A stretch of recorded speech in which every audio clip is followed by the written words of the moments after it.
Welcome to Hard Hats and Horizons, the podcast where we dig deep into the construction and economic development shaping the future of Dallas-Fort Worth. We bring you insights from industry leaders and visionaries who are driving growth in North Texas. From construction projects to industry trends and insights, we cover it all. So grab your hard hat and join us as we explore the people and projects shaping the skyline of DFW. Now, here is your host, Andrea Pender. Well, today we have Neil Barrow on the podcast, and he is the founder of EnabledBD. And so we met, I don't know when, months and months and maybe a year and a half, 2 years ago. And I feel like everything you do is super interesting. So give us, I know we're going to dig in, but give us a quick little, what do you do? Sure. So most professional service firms struggle with business development. It's Mhm. usually people just doing a bunch of stuff. And so I spent almost 10 years in public accounting, business development. I was a sales guy before that. And now I'm out on my own. I've been out on my own almost 4 years now, helping professional service firms just understand what BD means to them because it's different culturally. It's Right. different by leaders. It's different by industry. We have a bunch of people. So I help everybody kind of get organized and a plan to get focused and move forward on BD. Nice. And I feel like this is such a perfect fit for the commercial real estate, construction, AEC industry, because I feel like you either have firms that have had BD people for decades, or they want to hire somebody and they don't know really what they should be doing. Let's talk about, you mentioned stuff. You said there's there's BD stuff to do. So when you go into a firm and they're like, yeah, we don't know, but we know she's busy or he's busy, like kind of talk to us about how you explain to them like busy doesn't necessarily mean that you were going to bring in some work. Yeah. So I think backing up, when firms want business development, what they want is they want somebody out there doing the stuff that they don't necessarily have time to do. Right. They want somebody that's their brand in the market. The amount of times that I hear, man, if just more people knew about us, we would just crush it. Right. But what they want is that person to be out there, and they want new clients ultimately. And it's hard for a business developer to come into that role without any sort of defined activities around what has worked in the past. Like, who are our best clients? Why did they hire us? What problems do we solve for our clients? And then that's really a leadership issue. And so it's leadership not necessarily being aligned around what are we going to do to get new clients? And then how do we plug in a person to go do those things? Usually it's like, hey, well, let's hire somebody with a great network. Right. Let's hire somebody with an outgoing personality that's kind of cute, and let's get them out there and networking with people. And that's not necessarily a strategy, right? And sometimes they get lucky and it works out. But most of the time that leads to frustration with everybody's on the business developer and the leadership teams. And so what I come in and I work with leadership teams on is let's get aligned around what BD means to our firm here. And then what do we need our people to do, or should we hire someone to do these activities that are going to generate the real relationships that we need ultimately? Because this is a relationship business. Right. What are you finding when you're talking to these people about new business versus like really nurturing that business that we've had for 20 years? Yeah. Like these loaded questions. Yeah. that I'm giving you. Yes. I mean, you live it. So I mean, it's this is the conversation that I have every day, right? And it's with typically conversations with me start around three things. It's one, hey, Neil, we're looking to hire a BDer, right? The other one is, to your point right here, is we need more leads. We need more people to talk to. We need more prospective client meetings. And my first question is, well, how many are you having today? And typically we can't answer that very well. Okay. Right? We're not necessarily tracking that as well as we should. Usually it's because we are a relationship business, so it's referral based. Right. We get introduced to people. We have a large network. People introduce us to new opportunities and bring us in on new deals, right? And so I think the for leadership is understanding that when we think about business development, it's not external necessarily. It starts internally, and the foundation of great business development is focusing on the relationships that we already have and maximizing those relationships currently, deepening everything. Because if we know in professional services that the majority of our work comes from referrals and word of mouth. We know this to be true, but that can seem random and not feel like what our mindset is geared towards when we think about growth, which is chasing new, right? Yep. And so that feels like we're not doing business development, but that is the foundation of business development, is around your clients. Right. Right. and your ecosystem that you've already created. So that's that fundamental shift that I help firms with, that they know intuitively to be true. But it's, how do we have a plan to help our people go have great conversations with the people that we already know? Right. Right. That's it. Yeah, we ran some numbers and we're about 75% repeat business. And that is, I'll have to show you before you leave, but we've put together a pretty cool playbook. This is like news since our podcast together. Side note, Neil has a podcast. Go listen to his. It's very Yeah, interesting. Andrea was great. Yeah. But I mean, that's really where, I mean, I will go and talk to new people. I'm not allowed to, but I would say 95% of our decisions are based upon this playbook that we have. It's how do we, okay, who else is there to get to know? We know Joe Schmo, but do we know John Smith? Like how do we just keep expanding within this network that we already have? Yeah. And unfortunately people move firms. And so it's one of those things where you can't just know one guy. You have to know 20 people, So Yeah, it's the expansion of the relationships within our current clients, right? And you mentioned the two main ones, which is how do we expand our relationships within that to find new opportunities and ways to add value, and making sure we're top of mind for different people that are making decisions and seeing opportunities for our services. And then it's also, those people will leave and go to new companies, which will help us expand into new opportunities. Right. Right. And I think that's the foundational element. And firms talk about key account planning. That's like a big word for some larger firms, where it's like, who are our best clients? And at our largest clients, they have these huge teams in different divisions that could all hire us to do different things. Right. And if we don't relationship map that out Yes. and find out who knows who within our firm, and making sure we're building relationships and expanding relationships into those key clients, then we're not doing all we can to serve those clients. Right. It's so interesting so most of my career was with the engineering side of business development, and we really targeted architects. And I felt like there was one, maybe two architects that you needed to get to know in order for them to put you on teams and all that kind of thing. And then I moved to the painting world, and it's different with the contractors who hire us. So we have to build those relationships on the estimating side. And there may be an estimator for healthcare, an estimator for multifamily, and you get it. And then on the other side of it are the guys actually in the field. So the project managers. So we have to make sure, and I'm pointing over here because this side of our office is estimating, this side of the office is project management, but we have to make sure that the project's going smoothly. And so then there's whole teams where, okay, this is XYZ project. We have to make sure this team is happy. We have to make sure this team is happy. It's not just one guy anymore. It's suddenly 40 people. Yeah, and I think that's, again, going back to your original question, like that's the foundation for good BD, right? It's taking care of what we already got. Right. But a lot of firms, again, they don't spend the time to make sure that we're being intentional in that way. So I love your playbook. I'm looking forward to seeing it. Yeah, I think that's great. Why do you think that is? Do you think it's just they haven't been trained on BD? Is it a personality thing? Is it they just don't know? Yeah, I think it's different individually, but I think it's a combination, right? Typically, when you think about how professional service firms have grown, it's do good work and new clients will come in. Right. Work will come in. Right. But today, it's kind of just, you have to do good work. That's expected of you. So that's not necessarily a differentiator anymore. Right. You're not going to get hired again if you don't do good work. Right. But how do we really think about enabling our people to go and be managers of their client book, of their relationships, rather than thinking about being great at the deliverable? Because when you think about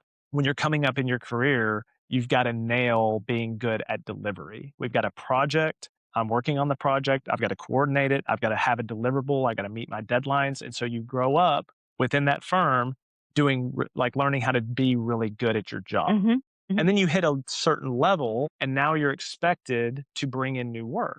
And it's like, well, I haven't done that. No one's ever showed me. No one's ever showed me how. And then leadership is telling, well, go to lunch with your clients, take them out, right? Go meet new people, go to happy hours, go to all this stuff. And I'm like, well, I don't really like doing some of that. And I don't really want to do some of that. Right. Do I know how to do that? Like, what Right. should my email look like? Uh-huh. What am I supposed to talk about? Right. So it's all of these things that are this combination. And again, I'm coming back to leadership where we can send our people to training. We can help them understand what is expected of them, but without creating that culture and the accountability that's associated with this is part of your job is to make sure that you have great relationships with your clients Mhm. because that helps with retention, right? That helps with repeat work. Right. That helps with new introductions. That helps with a lot of different things. But ultimately, we've got to get leadership to help see that this is the foundation of business development. The other challenge to that, and then I'll shut up about it, which is we are well respected and highly intelligent professionals. And so thinking about everybody gets to do their own thing. So when you traditionally would walk into a firm and ask them, well, tell me a little bit about your firm, we'll hear things like, we're very entrepreneurial, right? Mhm. Which means that I can put up my entrepreneurial shield to have leadership. They're not going to tell me what I need to do. Okay. Okay. As long as I'm doing my job, I'm a partner, I'm a director, I'm a manager. Like, I can go do whatever I need to do. And so we've used that entrepreneurial shield to not operate like a business when it comes to how we're building relationships. And that's changing. Let's talk about that for a second because I feel like pre-COVID, I had a happy hour Monday, Tuesday, Wednesday, and Thursday because that's how you got Yeah. the people out of the That's- office. And then I think COVID hit, and I feel like a lot of people started coaching soccer. They wanted to cook dinner together as a family, Sure. whatever it was, they wanted to go home at the Yeah. end of the day. And so I feel like these last few years, I have really loved this shift of let's go do something different. Let's go do something unique. And so that's one of those things that I always encourage my team because I do quote unquote weird stuff that's not your typical happy hour. I have a couple clients where they want to take a fitness class and go grab a cup of coffee Yep. because it's kind of a twofer. They don't have time to do it once they get home to the family and they get to have a client meeting all at the same time. And I'm happy to volunteer for those things. I feel like the hunting, the shooting, the fishing, that's kind of everybody's kind of doing it. And so I think it's really interesting to watch people try new things. Like what works now, you know? Yeah. Well, I think you're hitting on is the idea of, the best firms are very intentional about how they're creating client experience. And that looks different for every firm.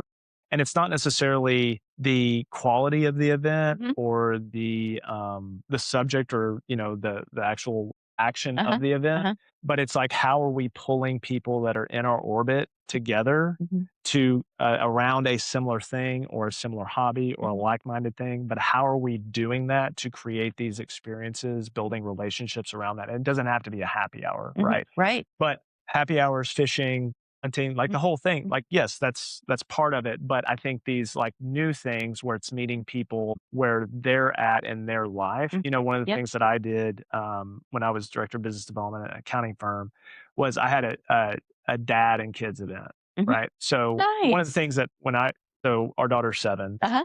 and whenever I was like, what do I want to do? I love this. And it was like on a Saturday, I'm looking to give mom a break, Uh-huh. right? And I want to take the kid out and go to the park, Uh-huh. go get donuts, go do something, right? And so I was like, well, other people would want to do that. So why don't Right. I invite other people?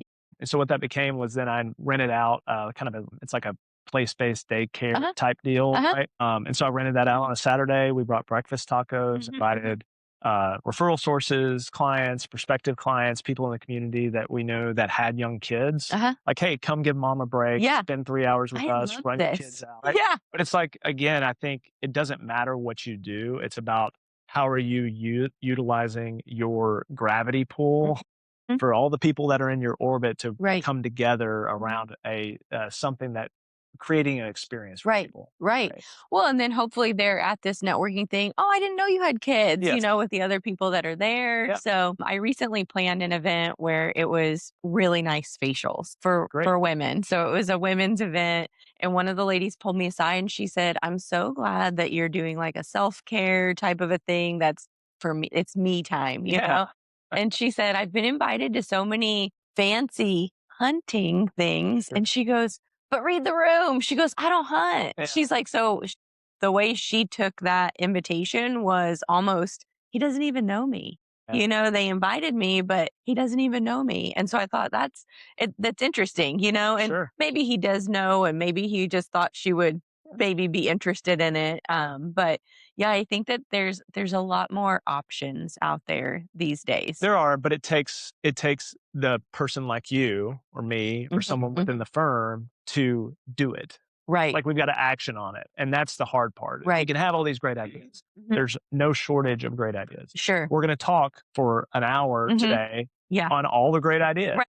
but unless you take that one thing and say, "You know what? We should do this, Hmm. and this makes sense for us culturally. I can get leadership buy-in on this, or we get excited about Right. it.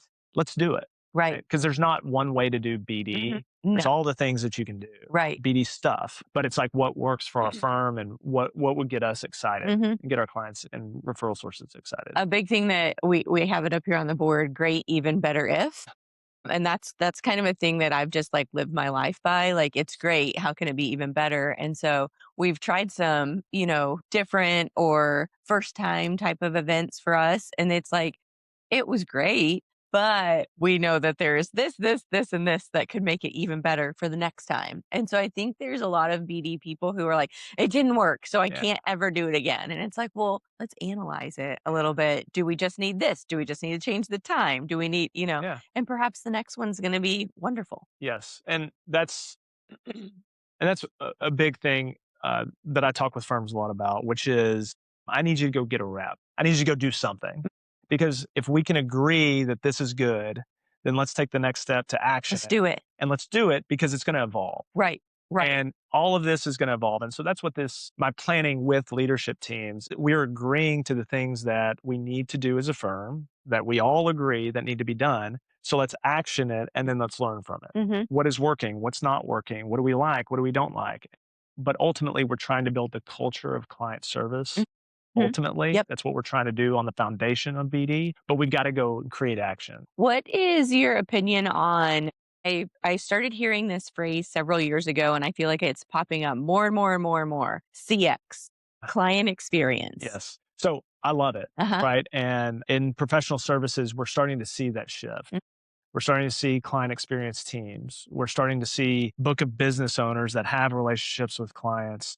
We're starting to see them partition into client relationship lead and then the technical lead. And Uh so huh. we're starting to see these different paths, right, Mhm. around client relationship management. Mhm. Ultimately, Mhm. that's what we're trying to do. I love the client experience, and client experience bleeds very heavily into business development. Yep. But client experience is we're trying to create like what is the Carrco way? What is the feeling that people have whenever we onboard a new client or we're first talking to a prospective client? How are we making them feel through our process of trying to help them solve a problem, capitalize on an opportunity? So I'm smiling and Yeah. laughing, chuckling to myself over here because last year when we did our leadership strategic plan off-site 2-day deal, Yeah. that was what's it going to be called? And Yeah. we don't have a name for it exactly, but it's like all of what you just said. And then we're actually hiring a videographer to like help us put together Oh, very this cool. video so then we can share it with our clients and all the Yeah. things. So But that's part of it is like who are we as a firm? Like what do we want our clients to experience? What do we want people that interact with us to experience, right? And that requires us being intentional instead of being siloed Mhm. into different divisions and service lines and leaders that operate differently. One leader goes out and meets with a prospective client. That's going to feel way different than this other leader who's meeting with this prospective client. Right. And we're not setting ourselves up for success Hmm. ultimately because we haven't socialized that. And that's hard work, Hmm. right? And so I make the difference between planning and taking action, right? In a perfect world, you would create your plan, Uh-huh. you would assign homework and duties, Uh-huh. and then take action and then report back for accountability. But some firms just can't do that. Right. Their leadership's not aligned on that thing. So we need to go do stuff. So we need to take action around some of these things. And the best way you can start Mhm. is taking a client centric view. And so whatever you're trying to do, it's like, is this in the best service of our clients? Right. We create processes that fit us operationally Mhm. because that's how we like to work, Right. but Right. that might not fit our Right. clients. And so when we think about specifically if we're running a prospective client through a process Uh-huh. to buy from us, to hire us, we unintentionally put up barriers Right. along the way. And it's just because of how we're used to doing things or how it's always been done here. This is how we do it. Right. Right. This is how we do it. And so taking that client experience view is really helpful that lens is really helpful in thinking about how we're going to pursue business development. I think we were both at the SMPS client experience. There was like a breakfast and learn thing just a couple months ago. Yeah. And a big part of that was surveys. What's your thought on surveys? I mean, I like surveys. I think there's different levels of feedback that we need to get. I think a lot of firms start with, if they're not doing any surveys, client interviews first. Okay. We'll hire an external firm or we'll have our owner go out and we'll conduct client interviews and we'll ask them sets of questions around, what do we do really well for you? What could we be doing better? Why did you hire us in the first place? Who else were you looking at? So it's these questions that we want to know, but we make assumptions about typically. Right. So we have that. Then we have the other one where it's more client relationship management. So part of my BD structure is I want to help our people map their relationships with our clients. And then I want to tier those out. Like, here's our best clients and here's my best relationships within those clients. And now I want to go and say, hey, look, I haven't done a good job this year about understanding your strategic objectives as a business. Like, where are you and your team headed? Like, what could I be doing better? Do you like how I'm communicating? Could I, right? And it's like that personal level of feedback that we want to see. But then there's the survey, right? Which we're going to send out the survey. And I like that NPS score, the survey, right? Because then you can find your promoters and detractors and all the things. However, most firms that I see that do that survey, they look at it and they don't action it. Right. So on our promoters, we've got to call them and say, thank you so much for promoting us or being willing to refer us. We'd love more clients like you. Who should we know? And then our detractors, that's client retention. Right. So, hey, it seems like we're not doing a great job. What could we be doing better? Right. We love you guys. Like, what could we be doing better? Or we don't, and could you move on? Right. Whatever that case may be. But so I think you have those three layers, but we have to have that client feedback. Yeah, we just started client surveys, like literally, we're just launching them. And so I'm excited, and I think we have a pretty good plan, and they're project specific surveys. And so that may be, I'm sure it'll be great, even better if. I'm sure we'll probably morph this as we go on, but they're project specific. So at the end of a project, our project manager is going to send it out. There's projects on timeliness, on did we do a good job, on would you refer us? I don't remember. There's, I think, 8 questions. I think it's pretty short. And then there's like open-ended lines where they can add, extra information. But instead of it just being a blind survey, there's hopefully going to be a conversation. Sure. Hey, I'm going to send you a link. It'd be really great if you could, click it. So that's going to be new for us. And so, I mean, I'm sure we're all going to love the good news, but I think we're going to have to take that bad news because nobody's perfect. So we're going to have to take that bad news and hopefully learn from it. And do something. Yep. Yeah. So I think that's the action around it is, I mean, it's hard enough lift to do the survey. Right. But now we've got to action if we're going to do it. Yeah. So who is your ideal client and how are you finding them? So I have to eat my own cat food.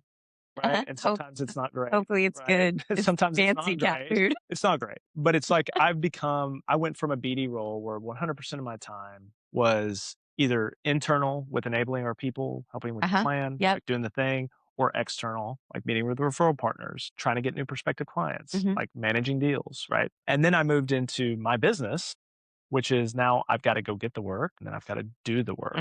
And so now I've got capacity constraints just like my clients do. So when you think about the work that I'm doing for firms, my ideal client is for those firms that are considering hiring a BD or have hired a BD and not really sure exactly how it's going, right? Or that they feel like they need to grow, but they don't necessarily have a plan. So what I used to do is like when I was first getting started, like most people, is I was just doing projects. Whatever you need around business development, I'll do for you. Yes. You need to outsource BD, I'm doing it for you. I'll go try to get you new clients. Right. You need referral source management, you need training, whatever. But what that I was looking for the wow, right? So where was I making an impact for these firms? And what I found was whenever I would get in front of a leadership team and I would talk about what we're going to be trying to build. Like, what does the BD function actually look like? That's when all the wows started coming, because I realized that we all have a misconception about what BD is. We think BD is a personality trait. We've already talked about some of them. BD is a personality trait. BD is going to happy hours. Like, that's what BD is. BD's cold calling. But what BD actually is it's managing our relationships, deepening existing relationships, and it's growing new relationships. And we can't do that unless we have a focus and intention. And so for leadership teams, I work typically with firms that are generating between $10 to $50 million in revenue for the firm, sometimes larger than that, but usually there's cooks in the kitchen at that point. So usually they'll have more people in the growth function. Right. And then I partner with them in a different way. But for leadership teams that want to get aligned on BD and want to actually define it for their firm, because there's culture and then there's the function, and they need to go hand in hand. And so that's really the magic when that happens. Well, and I know you work in other market sectors, but I have found it so interesting ever since day one that marketing and BD are interchangeable words in this industry. And maybe that's the case with other industries as well. And I mean, just last week I had a meeting with someone and I was talking to them about SMPS and they said, oh, so it's going to be a bunch of business developers. And I was like, no, it's a marketing group. And they're like, well, but it's the same thing. And I was like, no, those are different things. So that's one of the first things that I usually talk about is like, we got to level set on vernacular. Here's our language, shared language, right? And how I describe marketing, and I love marketing, and I'm not a marketer, right? So I get out of my depth pretty quick, and I usually connect them with marketing pros, right? But how I describe marketing is really top of the funnel. How are we getting eyeballs on us? Like advertising, content, website, SEO, like all the stuff that we're needing to do, newsletters, surveys, podcasts, communication, podcasts. So those are all top of funnel kind of eyeball stuff, right? And then business development is the hand to hand. It's like, how are we generating conversations from the eyeballs that are already looking at us? Or how do we go get the right new eyeballs? But it's hand to hand. When we think about it in that way, that means we need our people to do stuff. And what are we telling them to do? How are we supporting them? How are we holding them accountable? And then how does that play into building the culture? But the marketing and business development go hand to hand, or they're different sides of the same coin. Right. Yeah, it's interesting because in my career, I've always worked very closely. Marketing and business development have been holding hands throughout the whole process to make it work out.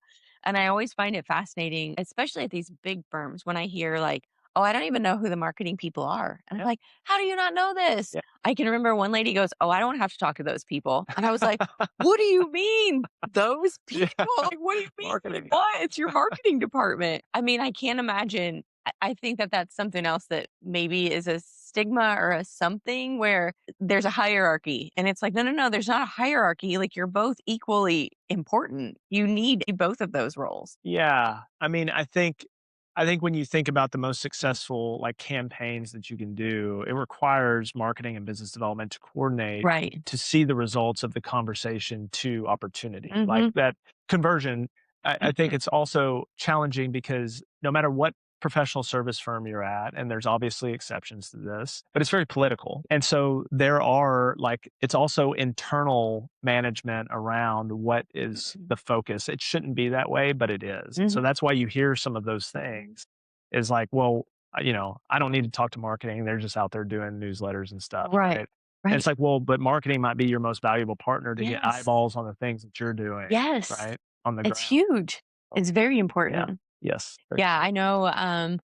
I recently saw a promotion on someone on LinkedIn and I was like, hey, congratulations, let's go to lunch. And she was like, I can't leave the office. I'm still working on RFQs. And I was like, what? So I'm so confused. I thought you were out and about and doing the things, but I think she's just still stuck. Like she has that skill set. So I'm like, well, I hope you got a raise with that or something. Developer? So she was marketing and got I got a BD role. Okay, I see. But it's still doing marketing. Yeah, and unfortunately, business development, we all it's rarely a 100% origination role. Right. And what I mean by that is it's 100% me out trying to get new clients. It's rare that that's the case. Right. Usually at smaller firms that I work with, it's okay, well, they kind of do recruiting, they manage our newsletter and they do RFPs, RFQs, right? And so there's this hybrid role, but if I've got a business development title, what is that person most likely evaluated on? Right. Revenue. Right. And Right. is that fair? And so that's why setting the leadership teams up for success around what BD looks like. Yep. It's like, why are we paying this person on revenue Right. generated for themselves if they're spending half of their time in the office Right. running through RFPs Everything or else. managing our Christmas event, Uh-huh. right? And stuff Right. like that. So you have to like really understand what this role needs to look like. And it's just challenging for a lot Yeah. of firms because they're thinking, oh yeah, let's hire somebody and get them out there and we'll just get them to do all the stuff that we don't want to do. Right. Really. Right. So, and that's Yeah, with all of the networking things that I go to or organizations I'm a part of, I'm like, so many of you need to hire Neil. Like, can yeah. you just take him back to your office? Tell the boss, Yes. hire this guy. I'm always like, that's the thing is like, I want my I've had a lot of success with my consulting firm around helping firms and generating a life for me and my family. That was ultimately what I want to do. Kind of like Right. what you were saying is like I kind of like being home and Right. doing the thing and Right. right and being Uh-huh. present. But at the same time, like my focus has shifted to impact. Mhm. And it's like I want to help these firms think about it differently. I want to elevate the role of business development from more administrative or oh they just kind of do those things or we Right. don't actually know what they do Right. to providing real insights on how we're going to grow our clients. Like again, going back to what I said is, hey, we need more leads. Neil, hey, we need more leads. Well, okay, let's see how many you're currently getting, where they're going, Right. what's our process, Mhm. who's qualifying them, how are we tracking them, how are we following up with them, right? We've got a library of all the RFPs and RFQs we've done historically. Who's calling and saying, hey, how'd that project go? Like, I know we didn't get it, but how did it go? Mhm. Would love to reconnect. Who's doing that? And so it's like all of this stuff that falls through the cracks. Like that's what BD at its foundational level, we can shore that up. Mhm. But that's not what we're doing right now. Right. We're told to be out in the market and build our brand. That I feel, in my opinion, that comes later. Origination comes later as you continue to grow, have everything shored up. Now let's get some sales folks and BD folks out in the market, Right. right? And then let's really amp this up. But starting, let's just win more of what we're getting. Do you encourage your clients to look into a CRM system? Short answer, no. Okay. And the reason I don't is because CRMs at this point, Mhm. I know we're AI, teching and tooling, we're going down the path to being able to automate some of this stuff. But as it stands right now, you still have to manage Mhm. the information that is in the CRM. Right. You have to have a person who's going to A be the person champion. who is doing that. Right. Because in 6 months, all of that information is obsolete. Right. Clients have churned, emails have changed, people have left. Like it's going to be a mess. And so I usually start us out if we don't have a CRM and we're not tracking anything, it's our good friend Excel. And let's just see if we can get some manual entry. Let's see if we can gather this Yes. data Yes. to a centralized point, get some rhythm. Yes. And then let's look at, okay, now we might be ready. Yes. Right. Yeah. But jumping directly into a CRM, we think that that's going to solve our problem, Right. do this great thing for us. It doesn't. Yeah. So I've been at Carco for 2 years now. And so we are just now getting a CRM system. Yep. And so I know the data is going to be messy and ugly and Yep. awful to start us off with, Yep. but we have some good data that can go in there. Yes. And then I'm really excited so we could track that, how many emails did they get or how many activities did we do with them? Did we take them to 15 things a month and get 0 work out of them? Perhaps we don't take them to 15 things every month anymore, Yeah. Or maybe we need to have a conversation. Yeah. Right. But Maybe they're not on the list anymore. and then you get to the point where you're talking about activity tracking. So I think from a CRM standpoint, the baseline is I want all of my clients, referral sources, prospective clients, people in the community, I want them all categorized and all their information up to date so we can send them Yes. communications Yes. that are relevant to them. Right. I think at a base level, that's it. If you're coming in and say, hey, we're going to track activities, I mean, who's doing that? People, like they're going to say, this is admin. I don't want to do it. I'm not going to do it. Nobody's making sure that I'm doing it anyway, so I'm not going to do it. Yeah. There's this kind of game that is created if we start tracking activity. And so there's different ways that firms have been successful at doing that.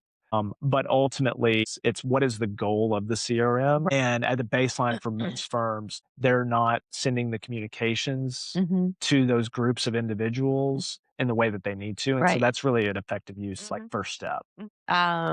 I know we've talked on the phone about your group that you're starting. Yeah. Is that something you Yeah. want to talk about? Sure. Historically, I've been focused for the last 4 years on consulting only. Mhm. And the reason I wanted to do that was because I needed to make sure that from an impact standpoint, the value that I was creating, everything's going to stem from consulting with these firms on business development. Mhm. So I've traditionally declined after my first 6 to 9 months after I was scrapping to get it together, declined trainings, declined Mhm. one-off trainings and workshops and Mhm. coaching and all that stuff. And I realized that, through my work with consulting, that whenever a firm was ready to hire a BDer and we would make the hire, then I was staying on as a coach or mentor. And I've done that in my past as well. Mhm. But I didn't have an offering for my BD folks. Coaching as a one-on-one is very difficult and it's cumbersome for the coach. And It's time consuming. it's time consuming Mhm. ultimately. And so what I've spent the last 6 months building is basically coaching as a service. Mhm. Like it's a community, it's going to be online and it's underground BD. Mhm. So we're actually, we're almost ready to start promoting like applications. That's exciting. And so it's going to be a really small group because what I've found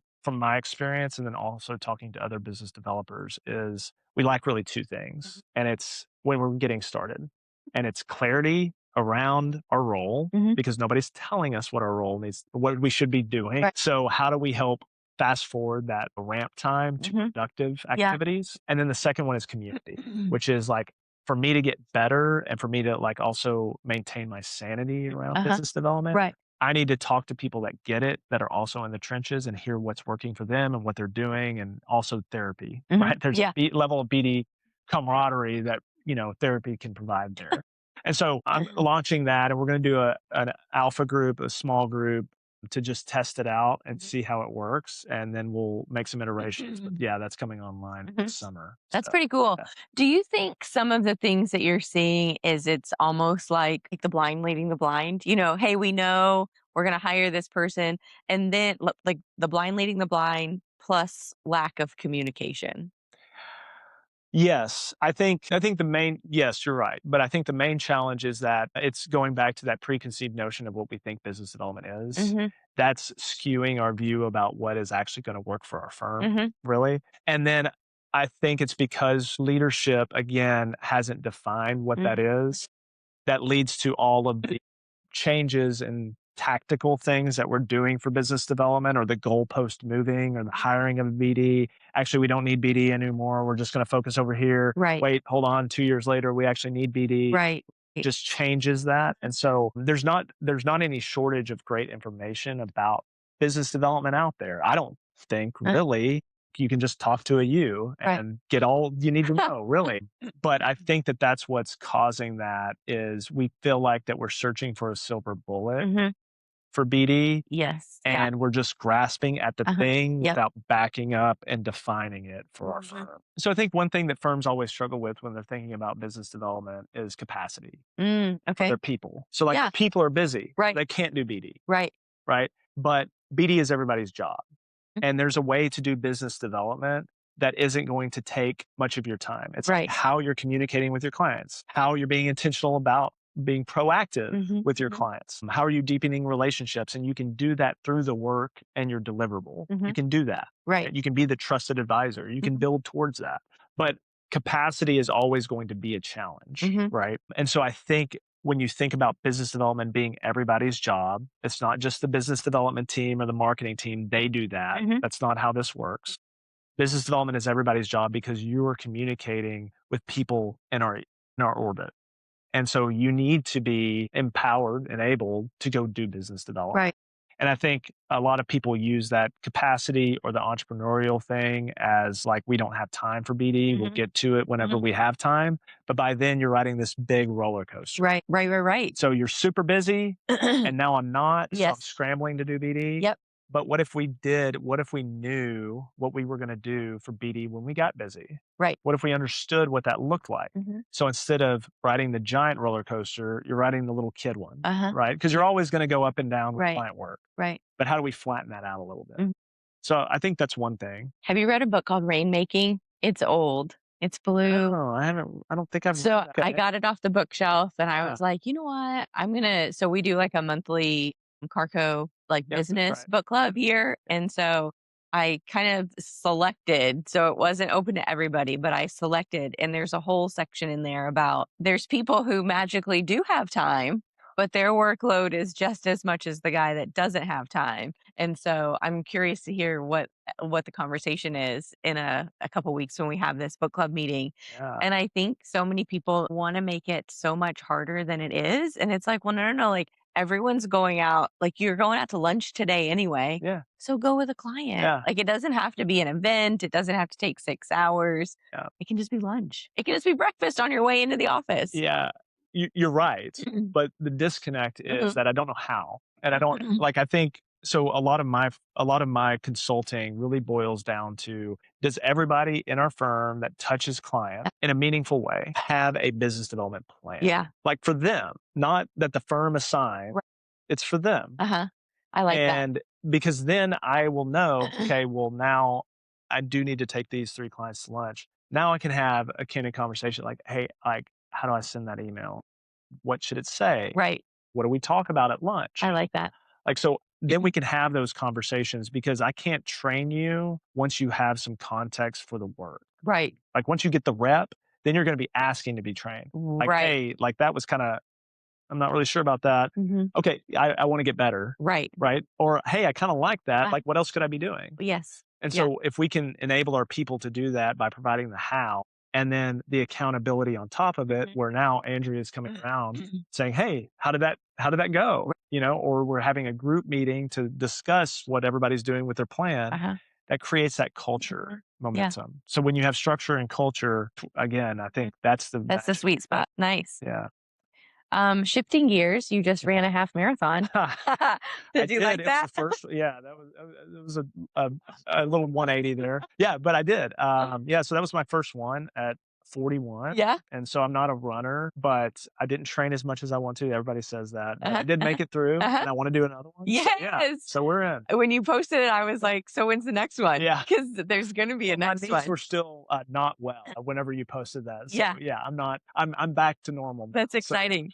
Good for you. Yeah, because you're a runner, right? Yeah. So I've done a handful of half marathons, and then I just signed up for the New York City Marathon, which I've never done before. Yes, that's right. So I'm more of like I've looked at my past and I tend to have like 5 years, like 5 years hardcore yoga, 5 years hardcore CrossFit, 5 years hardcore weightlifting. And then during COVID, it's like, hey, everything's closed. We're stuck inside. So we started doing triathlons. So that's when I realized I hated the bike. Long story short, swimming, that's my favorite is swimming, but it's very time consuming, like to get to a pool, to do all the things and you have to shower. Like it's a time consuming sport. So this year the focus is running. Yeah. Okay. That's awesome. Yeah. We have a handful of people in the office. I think there was 11 people that signed up and did the Dallas half marathon in our office. That's awesome. And then we have a handful of guys doing, I guess there's like a first annual McKinney half marathon this weekend. So we have a handful of the guys in the office doing that. So yeah. I love that. It's been fun. We've kind of done a health initiative in the office. So that's fun. So we started off the year with 70, which was interesting to watch the talk back and forth. And then I'm like, oh, they're just trickling off here as we go. But man, the guys and ladies that committed to it, I mean, it was pretty cool to watch. Yeah. And I think health, I think that's a big part of like when we talk about business development or performance or whatever, like that's a big part of it. I think to have the high activity and the motor that you need to be great at business development and wanting to get out there and like, okay, I've got to get energized. I'm going to have a conversation, right? If that doesn't bring you natural energy, right. You've got to do something for yourself. You got to take care of yourself. Yeah. Have you read a book called Quiet? I've not, no. You should read it. It's fascinating. And it's all about different types of introverts. So it could be people who you would have no clue that they're an introvert, but when they go home, they're like, I have to recharge. I need silence. Don't talk to me. All the way to people who they're good for 20 minutes and then they need to leave. Yeah. Years ago, there was a person at my firm who was like, I'm good for like 25 minutes. And I was like, well, then come for 25 minutes. And I found out what they were scared was leaving. And I was like, just Irish goodbye, just leave.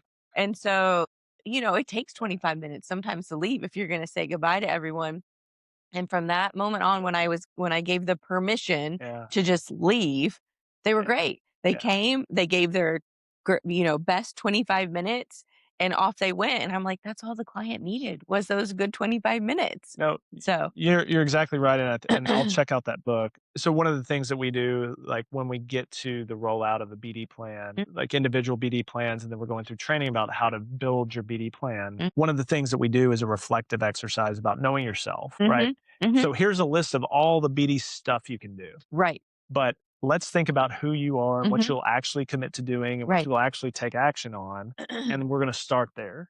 We might push you to get uncomfortable, but we're not going to push you to really do anything that you dislike. Right. Maybe we'll work up to that. You might develop a taste for. You might get out of your comfort zone a bit, right. but yeah. We'll push you a little bit, but it starts with what you will do consistently over time. And so you've got to know yourself. Right. And so if you, like, I talk to people a lot, it's like where sometimes I'm ready to go on large events. Sometimes it's like I'm dreading going, and I'm sure we're all that way. And so whenever I feel that way, it's kind of the same thing. I'm going to go in, I'm going to shake 10 hands, I'm going to get 10 names, and then I'm out. Right. And so I set a goal, and that helps me frame that. So I love that. Hey, 25 minutes and I'm done, which is good, but you need to have a good 25 minutes if you're going to go. Right. Yeah. You can't just go and talk to your buddy and then leave. Well, I feel like we've covered a lot. I appreciate a fast talker over here. Yeah, I was ready to go. Okie dokie. Well, this is it. I appreciate you being on the show. I can't wait for it to come out because we both love BD. So I think people will get a lot out of it. Awesome. Thank you, Andrea. It's great.